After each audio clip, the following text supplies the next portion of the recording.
Sejam muito bem-vindos a mais um episódio do Panorama Criativo. Eu sou a Rita Nunes Ribeiro, sou designer de comunicação e especialista de marca. E este é um podcast quinzenal onde abordamos questões pertinentes na atual indústria criativa, através de histórias de profissionais de várias áreas. A convidada de hoje é Inês Ayer, ela é designer e diretora de arte.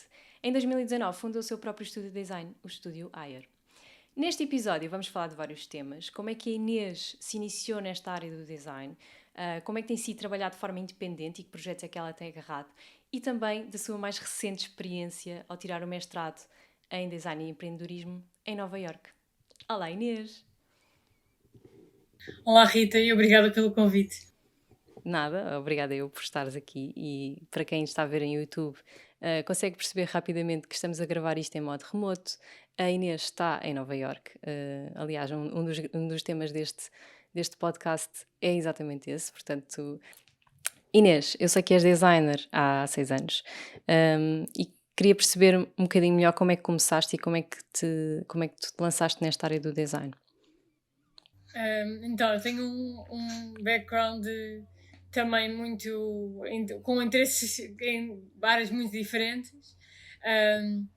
Eu sempre tive uma ligação muito forte às áreas criativas, sejam elas artes visuais ou artes performativas, porque também toco violino desde os 5, então a dada altura, como o meu interesse também acaba por ir com áreas tão diferentes como das ciências às artes, achei que o design, dentro de uma componente mais criativa, conseguia englobar todos estes interesses e curiosidades que tinha, então foi muito esta descoberta e que me levou a estudar design de comunicação na Faculdade de Belas Artes.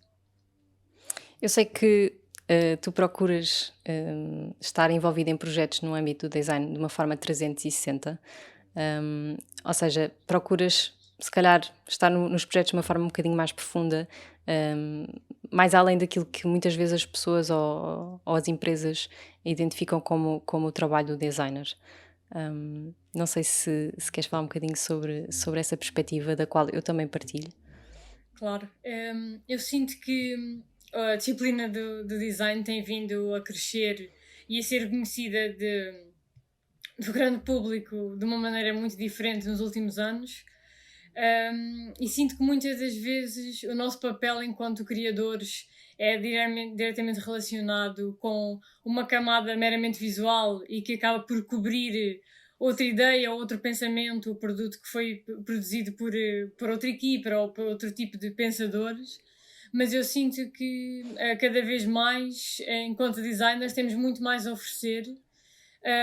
E eu acho que, pelo menos no meu caso, gosto de estar sempre presente desde o início do projeto, seja uma componente mais estratégica, pensar ok, temos este problema, como é que conseguimos contribuir de uma maneira diferente e mais expansiva possível, e acho que conseguimos fazer uma entrega e entrar num diálogo com outras áreas que têm um valor muito maior do que um valor puramente estético.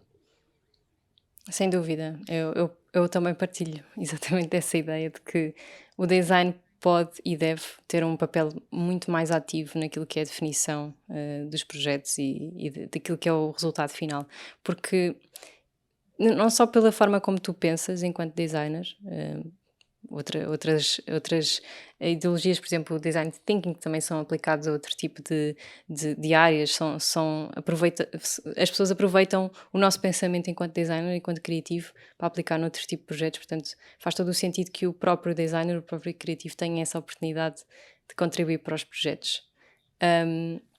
Dito isto, o teu mestrado em design e empreendedorismo é uma área que se calhar não é tão óbvia, não é? Design e empreendedorismo pode não estar diretamente relacionado, mas o teu mestrado faz exatamente essa ligação e explora exatamente como é que o design e o empreendedorismo podem estar de mãos dadas.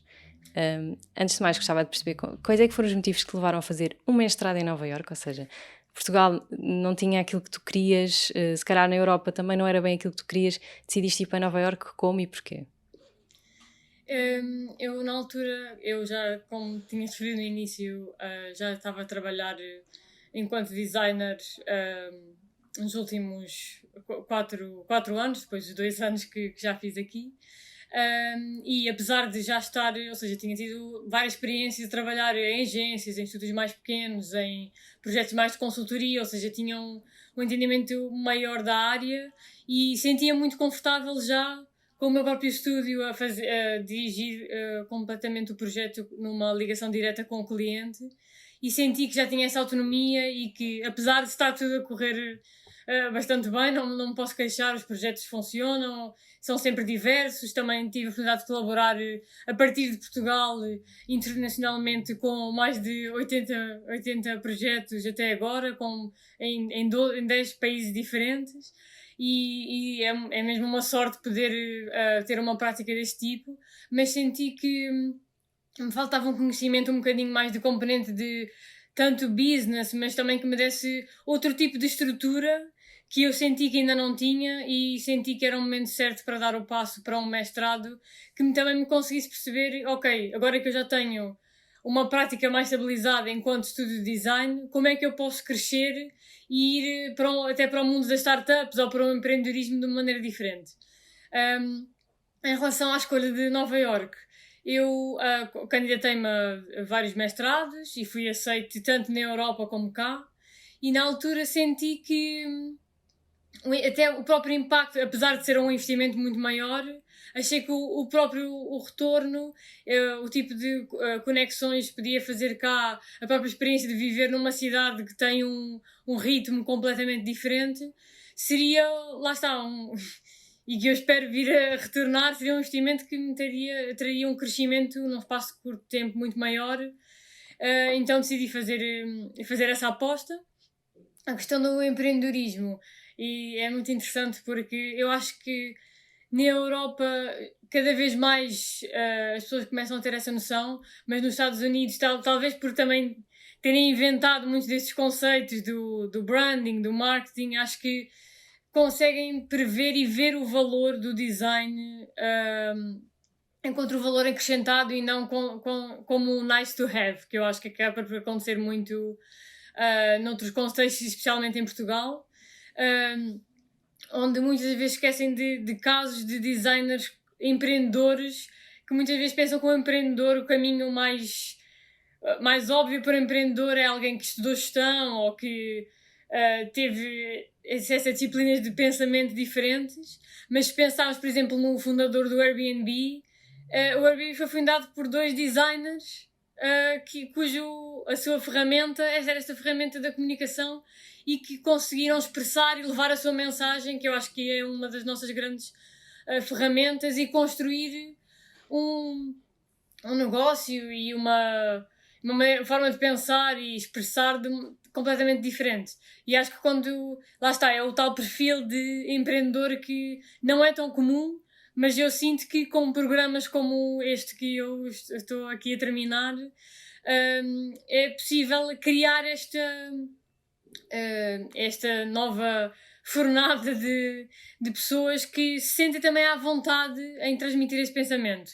Porque eu sinto isto também, mudando aqui um bocadinho o assunto, nas equipas que trabalhava, principalmente em agências portuguesas, que muitas das vezes o papel de alguém que ou estudou marketing ou era project manager era visto com muito mais valor do que um designer, em que, claro que muitos designers querem se focar só numa parte mais visual e estar mais na componente do craft, e isso é completamente válido, mas acho que muitas das vezes há muitas pessoas que sentem que, ok, tenho este valor criativo e também sou uma boa gestora e também consigo dar um valor muito maior, mas as agências muitas vezes esquecem-se que esse papel é visível para todos e não valorizam o suficiente os designers que têm a trabalhar nas equipas. Não é só não valorizar, ou seja, eu acho que também tem a ver com o facto de não lhes darem oportunidades ou capacitação para que eles também se sintam confiantes a ter uma vertente se calhar mais empreendedora.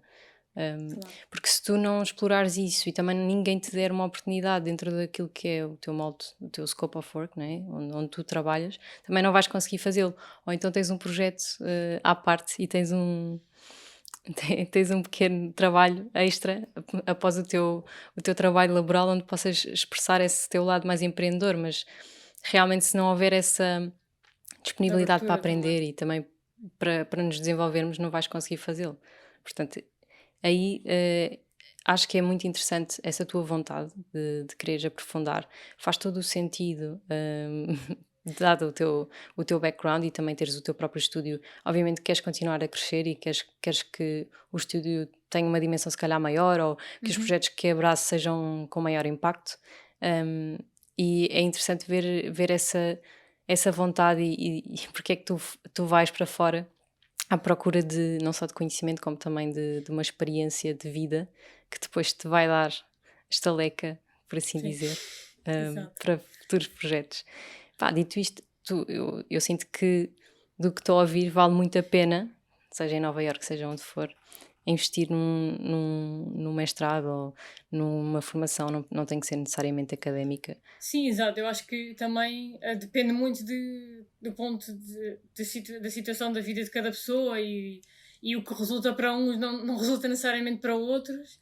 E também é importante dizer que, normalmente, também quando falamos de experiências fora e etc., muitas das vezes há este olhar também para quem está a ver de fora, que parece sempre tudo muito incrível, demasiado aquela componente de sonho também, mas é impossível. Eu acho que é importante também dar uma perspectiva realista de que todo este investimento e este trabalho custa muito e são muitas horas de. Ou seja, especialmente falando aqui, a vida não é nada fácil e há muitos obstáculos. E acho que lá está, são estes obstáculos que conseguimos ultrapassar que nos fazem pensar de outra maneira e também ver as pessoas de outra forma. Mas estás a falar a nível de, por exemplo, fazeres uma mudança durante um ano para os Estados Unidos e estudar, tipo, a nível de visto, estás a falar a nível de obstáculos de língua, de percepção, de experiência? Sim, eu estou a falar essencialmente todos os obstáculos. Eu acho que. E até é estranho pensar nisso, mas muitas das pessoas que às vezes entram em contacto comigo e gostavam de vir para cá acham que toda a componente burocrática de visto e etc. é muito fácil e não é. Por isso, é, é, há muita burocracia, há muita revisão de muitos fatores, ou seja, é mesmo preciso ter muita resiliência e perseverança e querer mesmo fazer isto. E mesmo depois estando cá, o custo de vida aqui é altíssimo e é preciso também fazer bastantes sacrifícios para conseguir ultrapassar uma série de situações. Acredito que sim, Yeah. não deve ser, não, nem imagino. É uma cidade na qual nunca estive. Por esse mesmo motivo, por achar que é extremamente cara e difícil de navegar. Do Navegar, ponto de sim. vista, claro, do turista deve ser difícil, mas pronto, é lazer. Não quero imaginar o que é viver e trabalhar. Sim, mas agora com esta conexão também tens que vir cá visitar. É uma boa ideia. Temos que combinar isso. Pronto, mas a nível de modo de ensino, tu sentes uma grande diferença daquilo que já tinhas tido aqui em Portugal?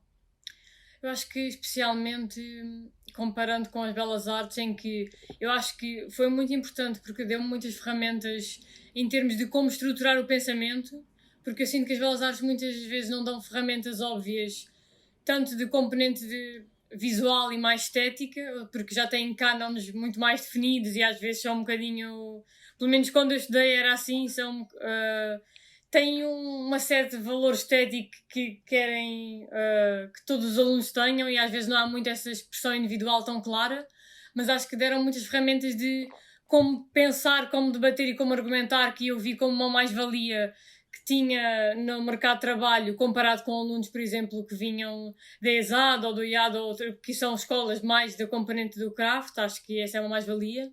Mas eu acho que comparando com o ensino aqui acaba por ser um bom balanço de muita produção gráfica, mas também muita componente de ok, como é que vamos estruturar uma ideia, como é que criamos um negócio, nós usamos muito o termo venture, como é que ideia é que tu vais querer levar para a frente, e nós pensamos a ideia, não sei, ok, nós por exemplo no meu caso o projeto foi criar não só a ideia de raiz, como fazer toda a pesquisa que normalmente uma tese tem, de ir ao terreno, perceber o que é que faz sentido e o que é que não faz, mas também depois criar, ou seja, todas as compreendo que seria um project manager ou a criar, mas depois levar para todas as suas expressões, seja um produto, seja a marca, seja como é que nós comunicamos, seja a criação de conteúdo,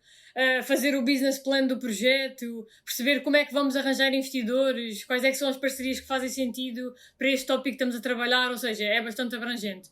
E acho que é uma visão que eu acho que em Portugal ainda não há pelo menos para mim não tinha encontrado o programa ideal, mas eu acho que cada vez mais, e eu fiz uma pós-graduação também na Nova, escolas como a Nova, que normalmente são vistas mais como a componente de business, cada vez mais começam a fazer parcerias muito interessantes, e a Porto Business School também fazem parcerias muito interessantes com criativos e com designers, e começam a ver essa importância e esse impacto, e eu acho que também está na altura de criar essas sinergias entre as universidades para criar este tipo de programas que conseguem oferecer lecionar estas disciplinas e criar estes diferentes projetos. Sem dúvida. Por falar em projetos, tu tens um projeto neste mestrado que é o Aliquote, espero estar a dizer bem. É um projeto que tu fundaste no âmbito do mestrado. Pelo que percebi, ajuda mulheres a ter sucesso em vários pontos da sua vida, mas vou deixar-te a ti falar um bocadinho sobre este projeto, porque acho que é um projeto que fala um bocadinho sobre exatamente o que estavas a explicar, uma coisa que nasce com o design, mas que tem integração de todos os outros pontos. Então, o projeto Aliquote tem a ver com a redução da mortalidade neonatal e dar ferramentas para a mulheres grávidas, e focando especialmente em comunidades BIPOC, que são Black, Indigenous and People of Color, ou seja, comunidades e mulheres especificamente cá nos Estados Unidos. Os Estados Unidos neste momento têm a mortalidade neonatal mais elevada de todos os países envolvidos, e a minha pesquisa inicialmente até tinha começado com visitas a hospitais de maternidades em Moçambique, acompanhando médicos, percebendo procedimentos e perceber como é que neste momento se 80% das mortes, tanto de mães como de recém-nascidos, são avoidable, como é que podemos ajudar a prever durante a gravidez, prever o que é que pode correr mal, e também capacitar e dar ferramentas às mães e grávidas para ter um controle maior da sua saúde materna e perceber como é que podem ter uma voz durante todo este processo, que é... Eu apesar de não ser mãe, teve um contacto com muitas entrevistas e muitas pessoas, e perceber como é que isto é um problema muito grande e que não há ferramentas suficientes. O projeto tem duas partes, é bastante híbrido. A primeira parte é um wearable device que ajuda a monitorizar sinais vitais durante os trimestres da gravidez, e que depois liga também uma componente mais de plataforma e de app para poder não só ter uma leitura destes dados, mas também ter acesso a uma network de profissionais que possam dar um cuidado muito mais tailored para estas necessidades culturais, e dar ferramentas às mães para como falar e como se expressar em consultas, e ter uma comunidade muito maior de também suporte de saúde mental, ou seja, acaba por ser bastante abrangente. E foi um projeto onde, lá está, tive a oportunidade de ter advisory direta com engenheiros, de perceber mais de componente de sensores, como é que se constrói um produto físico que eu não tinha, a componente médica, ou seja, foi muito interessante ter este entendimento maior. E o projeto começou com, eu percebi que há esta gap na saúde materna, como é que eu vou criar um produto que consiga contribuir de alguma forma para atenuar esta questão. E no mestrado fizemos uma série de prototipagens diferentes, as soluções vão variando muito, mas lá está, depois fui eu que tomei esta decisão, depois de ter conversado com uma série de pessoas diferentes e stakeholders diferentes, de que, ok, pelo menos nesta fase, o que faria sentido era ir para uma solução híbrida com estas duas componentes, ou seja, foi muito interessante também ter este poder de decisão e na criação e na componente de inovação no projeto também.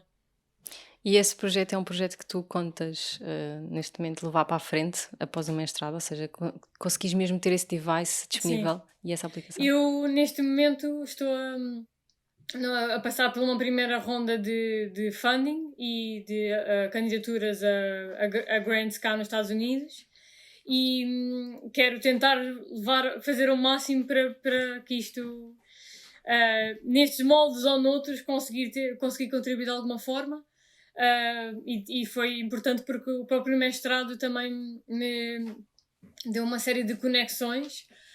Uma das conexões que foi muito importante para o projeto foi eu, durante o mestrado, ter feito um estágio curricular nas Nações Unidas e ter conseguido, eu por acaso eu estava mais na componente do Sustainable Development Goals, mas ter conseguido os contactos da Unicef que me permitiram entrar em contato com o governo de Moçambique e ir para lá, ou seja, eles dão-nos essas ferramentas, claro que depende de nós agarrar as oportunidades, mas já consegui fazer uma série de parcerias e gostava de continuar a honrar este compromisso, esta visita que também fiz a Moçambique no início do ano foi emocionalmente muito, muito forte, porque consegui estar em hospitais basicamente a acompanhar partos, bebés que nasciam saudáveis, bebés que nasciam, que eram dados mortos, e foi mesmo, ou seja, tentar inteirar-me da situação como um todo e não ficar só a ler dados estatísticos e uma solução que não tem um pingo de realidade. Eu acho que para mim também é importante tentar trazer à terra e o mais real possível nos projetos que crio também. Sim, e neste género de projetos é essencial, porque realmente tu nunca vais conseguir perceber os reais constrangimentos Claro. sem ires ao local e sem falar com as pessoas. Sim, sim. Isso é muito. Deve ser muito. Não sei, tocar muito numa pessoa, ao nível emocional mesmo, porque não deve ser fácil assistir a partes e estar ao lado de pessoas que estão muitas vezes a sofrer, não é? Ainda por cima, se há, neste caso, esta possibilidade de tantos bebés morrerem à nascença, não deve ser fácil a nível emocional, mas também acho que é um excelente exemplo de como o design tem que se aprofundar em várias temáticas para poder ter um papel importante.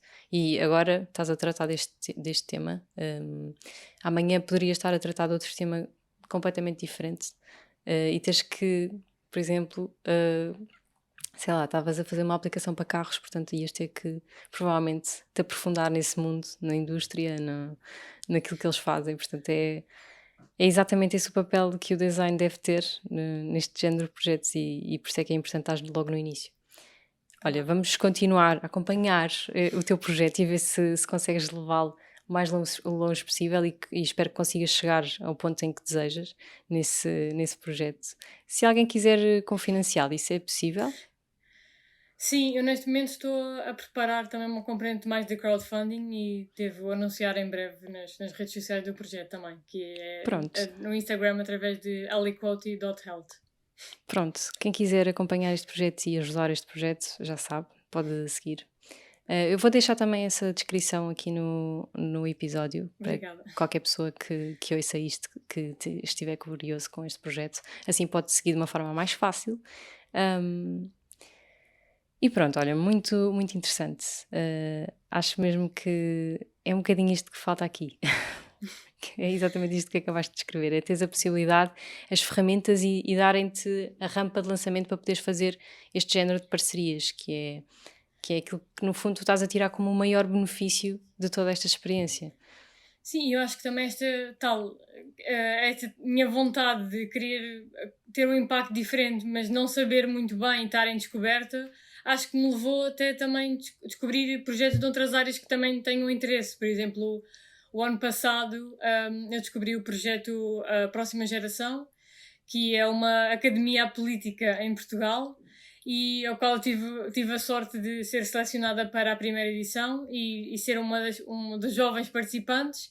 E o objetivo deste programa é perceber porque é que os jovens em Portugal estão tão afastados de cargos de decisão e da política, e veem a política como um bicho de sete cabeças, e perceber como é que conseguimos ter um impacto diferente e uma voz ativa na sociedade. E eu comecei... Era um projeto também muito multidisciplinar, ou seja, eu era a única designer no grupo. Os perfis eram mais advogados, médicos, o perfil mais clássico, mas acho que este projeto deu a oportunidade de trazer outro tipo de pensadores, ao aceitarem um perfil como o meu, ou aceitarem outros colegas que vinham ou de uma componente mais cultural, ou tínhamos até um chefe de cozinha, pessoas que, lá está, têm sempre o seu input a dar, e foi muito importante ter participado inicialmente como uma das jovens, e foi uma relação que todos os fundadores do projeto deram sempre muita abertura a que cada um de nós pudesse continuar a fazer parte e a criar aqui, no fundo, uma inspiração para as próximas edições. E este ano tive a oportunidade de ajudá-los com uma componente, neste caso mais gráfica, mas também de arquitetura de informação, e perceber como é que, fazendo o rebranding do projeto, a componente de site, todo o desenvolvimento, como é que eles conseguem amplificar a sua mensagem e chegar a mais jovens, e também a funding para o projeto. E foi uma possibilidade de estar nas outras áreas que também me interessam muito, como a componente da democracia, e todas estas ações que acho que têm muito a ver com e impacto nos jovens agora nesta nossa fase. Achas que este afastamento dos jovens por parte da política e de tudo aquilo que é a discussão do dia-a-dia da sociedade também tem a ver exatamente com isso? Ou seja, estas áreas mais clássicas, de pensamento mais clássico, não olham, se calhar, para estes temas da imagem, da comunicação, de uma forma, se calhar, estratégica. Eles muitas vezes não têm este tipo de perfis, como estás a descrever, nas suas equipas, e acabam por, se calhar, descurar um bocadinho. Achas que tem a ver com isso? Ou poderá, na minha opinião, poderá ser um bocadinho ainda mais profundo do que isso, mas acho que este tema ajuda a que as pessoas se desliguem um bocadinho dos temas. Sim, eu acho que a nossa geração acredita muito em causas e às vezes vai mais a causa das ações climáticas ou igualdade de género, e muitas vezes esquece do todo de que nós temos um papel que pode influenciar os decisores políticos, e quanto mais nos mostrarmos interessados e estabelecer diálogo e tendo perceber como é que podemos contribuir, melhor também, mais plural vai ser essa democracia. Sim, por exemplo, agora lembrei-me da minha tese de mestrado, mesmo por causa deste tema, que é, basicamente a minha tese de mestrado era sobre jornalismo visual e jornalismo artístico, e como a tua prática enquanto designer molda o pensamento das pessoas, porque tu, quando estás a tratar visualmente, graficamente ou mesmo verbalmente a notícia, tu consegues dar um tom e enviesar o pensamento do outro lado. Portanto, eu acho que aí... Por isso é que eu estava a dizer que achava que é um bocadinho mais profundo do que isso, porque a partir do momento em que uma próxima geração ou outro tipo de associação ou de movimento tem uma postura sobre a comunicação, sobre a sua imagem, que se calhar não lhe dá a relevância estratégica que deveria dar, à partida já estás a tomar uma decisão por não tomares uma decisão. Percebes o que eu quero dizer? Sim. E esse tratamento não tem qualquer pensamento, esse tratamento da imagem não tem qualquer pensamento estratégico por trás. É o que tu achas, é o achismo do que é melhor. E quando tu começas a olhar para as coisas de uma forma um bocadinho mais holística, talvez consigas puxar o público que tu realmente queres puxar e trazê-lo para a conversa. Mas esse próprio puxá-lo e trazê-lo para a conversa já é um bocadinho aquilo que estava a dizer de já estás a moldar a forma como as pessoas estão a perceber a tua informação. Que é um bocado este papel. Imagina, se tu tiveres uma crença política muito forte e estiveres a fazer um trabalho onde te é dada a liberdade de expor a informação de uma determinada forma que te ajuda por assim dizer, a confirmar a tua crença, tu vais fazê-lo. Enquanto pessoa, é normal, é muito difícil tu seres imparcial, e o jornalismo tem um código de imparcialidade, deves ser imparcial naquilo que comunicas, mas se calhar depois vais ao design e não tens nenhuma base ética que te ajude a ser imparcial, ou que te... Sim.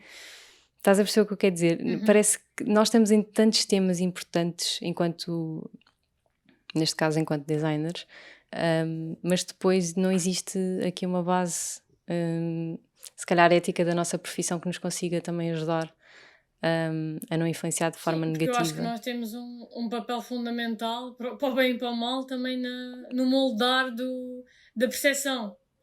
E eu acho É isso que, mesmo. se nós formos olhar mesmo um bocadinho mais atrás, todo aquilo que foi que era antigamente a propaganda política, era uma grande ferramenta de mensagem, e era tudo muitas das vezes manipulado em função sim. de uma série de Era e é. de imagens, e continua a Percebes? ser, sim. Continua a ser e foi exatamente esse o tema que abordei, que era tentar perceber como é que nos dias de hoje essa propaganda ainda é feita, e depois como é que as pessoas que estão envolvidas neste tipo de informação, querendo ou não, estão a ajudar que essa propaganda seja feita. Claro. Percebes?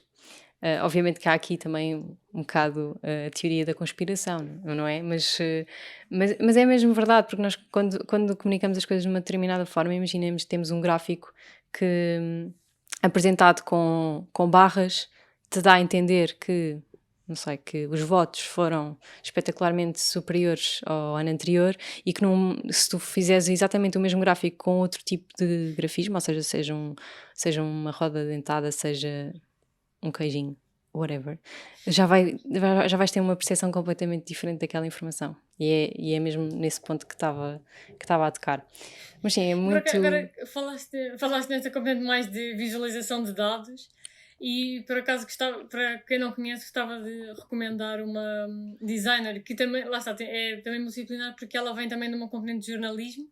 Ela chama-se Mona Chalabi, e ela faz uma infografia e trata os dados de uma maneira muito visual, e que muda completamente a percepção de quem está a fazer. Eu lembro-me de uma commission que ela fez para o New York Times, que era um site que, ao fazer scroll, comparava a riqueza do Jeff Bezos com... e punha em termos... tentava pôr em termos simples, comparado com aquilo que é uma vida de uma pessoa normal, uma pessoa comum. E o poder dos gráficos, eu depois posso partilhar esse site e depois deixar na descrição se quiseres.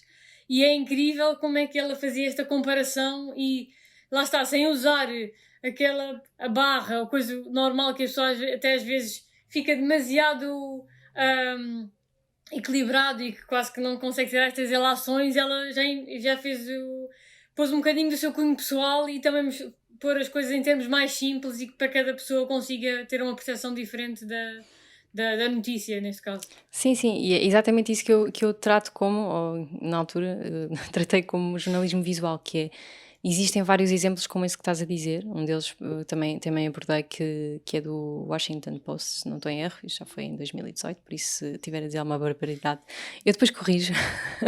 mas basicamente tinha a ver com as manifestações hiperviolentas que aconteceram em 1968 em Washington, e aquilo que eles fizeram na altura foi muito interessante, que era fazerem a história, mesmo um storytelling ponto por ponto, as horas, e quando fazias scroll tu conseguias ter a noção de onde é que tinham sido os ataques. Eles mostravam-te o mapa, onde é que os carros tinham ido, onde é que as armas começaram a aparecer, onde é que foram os primeiros tiroteios, e tu chegas ao fim e tu consegues perceber exatamente aquilo que aconteceu de uma forma muito mais intuitiva, muito mais fácil tu perceberes. E não é um mero texto informativo, é a ligação do visual, do jornalismo visual, àquilo que é tu contares uma história. Portanto, é muito interessante essa temática, e eu acho que vai bater muito neste papel do designer ou do criativo na disseminação de informação, que muitas vezes é essencial para tu tomares uma decisão e uma posição política, por exemplo. Hoje em dia, se calhar, tu não tens ninguém em Portugal que faça este género de jornalismo visual e que te consiga clarificar temas da sociedade, do dia a dia. Tu não sabes muito bem em quem acreditar. Hoje em dia tens o polígrafo e tens alguns outros que te confirmam informação, mas não há ninguém em termos visuais, criativos, a pegar neste género de temas, pelo menos que eu conheça. Se alguém tiver a ouvir isto e disser não, eu faço, por favor, digam. Exato. Que acho que era uma excelente também conversa para trazer aqui ao podcast, mas é mesmo verdade, porque se calhar nós estamos tão afastados enquanto disciplina, enquanto área de design, deste tipo de conversa política e pública. Nós temos as nossas ideias, mas se calhar não nos estamos envolvendo na comunidade o suficiente para as partilhar. Eu acho que sim, o tema é eu esse. acho que uma das ferramentas, como estavas a dizer, que eu acho que muitos designers têm muito bem desenvolvido, é a questão do storytelling, de contar uma história e apresentar-te uma ideia ou vender um produto de uma maneira em que tu és mesmo transportado para outro plano, porque estão a contar uma história e estão a mostrar uma perspectiva que é completamente diferente. E eu acho que isto também foi uma das ferramentas que eu consegui desenvolver muito agora cá no mestrado, porque eu senti que muitas das vezes também a componente académica em Portugal é muito mais de escrita, é muito densa e que muitas vezes não cultivam muito esta componente mais de como é que nós temos que debater, como é que podemos ser ouvidos de outra forma. E aqui, como nós tínhamos sempre, todas as semanas, em todas as aulas, tínhamos uma apresentação, mas uma apresentação em que era muito vocal, de como é que eu transmito esta ideia e como é que a ponho em termos simples, porque uma coisa sou eu que estou muito por dentro da ideia e que sei tudo, outra coisa é uma pessoa comum que está ali a ouvir pela primeira vez e como é que eu vou conseguir explicar de uma maneira mais simples, mas ao mesmo tempo transportá-lo para a minha capacidade de pensamento. Eu acho que isto também é uma mais-valia para uma série de projetos. Isso é uma coisa um bocado muito americana, não é? Eu acho que sim, mas eu acho que ao mesmo tempo eu senti uma grande desvantagem de muitas das vezes não conseguir comunicar de maneira diferente porque não tinha cultivado em mim esta forma. Mas eu acho que depois, apesar de ser uma forma muito americana, se eu tivesse esta noção de no fundo, fazer-me ouvir mais cedo, se calhar tinha evitado muitas situações em trabalhos em agência, porque, a ideia que eu tinha do meu próprio trabalho é que eu estava lá para fazer aquilo, ou seja, que não podia ser vista de outra forma e se calhar tinha conseguido ocupar um espaço maior muito antes do que agora estou a começar a fazer lentamente, mas acho que é uma percepção que nos ajuda a ganhar um espaço diferente onde quer que estejamos a trabalhar. Sem dúvida. É. E ou seja, isto estás a falar de ganhares o teu espaço e também de conseguires, se calhar, expandir e comunicar as tuas ideias. Se calhar também foi uma coisa que tu sentiste muito quando começaste o teu estúdio. Porque de repente deixas de ter uma estrutura, seja uma agência, seja uma empresa, que tem uma estrutura, não é, de equipa e que tem, cada um tem o seu papel e tu acabas por ter um papel aqui enquanto fundadora muito alargado, não é? Vais ter que fazer um bocadinho de tudo. E se calhar a partir daí também começaste a desenvolver esse tipo de competências. Sim, porque eu sinto que quando estava em agência já tinha um bocado aquele bichinho, aquela curiosidade de... Achava muito estranho como é que muitas das vezes não estava lá eu a apresentar uma ideia quando tinha sido eu a desenvolver o trabalho e estava outra pessoa a apresentar, que muitas vezes, claro que como há muitos projetos para fazer e faz todo o sentido termos essas equipas para nos ajudarmos mutuamente e é essencial, mas fazia-me um bocado de confusão como é que nunca tinha esta possibilidade de defender as minhas ideias, porque muitas das vezes o próprio cliente ou a pessoa que está do outro lado também precisa de ouvir esta perspectiva e fazem-nos perguntas e nós é que sabemos explicar algumas partes, e eu senti que este contacto mais direto ao menos dava-me esta plataforma de podemos aqui debater e perceber isto não está a funcionar e como é que em conjunto conseguimos chegar a uma solução que faça mais sentido para todos, porque muitas das vezes os projetos com clientes mais estabelecidos, eles conhecem o seu produto muito melhor do que nós e nós muitas vezes podemos ter uma sensação errada e só chegando a este diálogo no momento é que conseguimos criar a solução que faz um fit melhor para o projeto, porque muitas vezes temos uma ideia de não, isto é que vai funcionar, mas nós não temos um entendimento total do projeto, por isso eu acho que é também muito importante sermos envolvidos neste tipo de diálogo e de defesa do projeto. E, por exemplo, tu hoje em dia, quando tens um projeto no teu estúdio, consegues fazer aquilo que estávamos a falar há pouco, que é tu aprofundares e acompanhares, por exemplo, uma empresa ou uma prática qualquer do projeto. Consegues fazer esse lado de pesquisa e investigação numa fase inicial, ou é uma coisa que não é muito comum e que do lado do cliente é sempre vista como estranha? Eu acho que varia muito, consoante as necessidades, e há sempre projetos muito diferentes, é sempre preciso arranjar um equilíbrio, mas eu acho que cada vez mais há uma grande abertura para, desde que haja tempo suficiente para e investimento para criar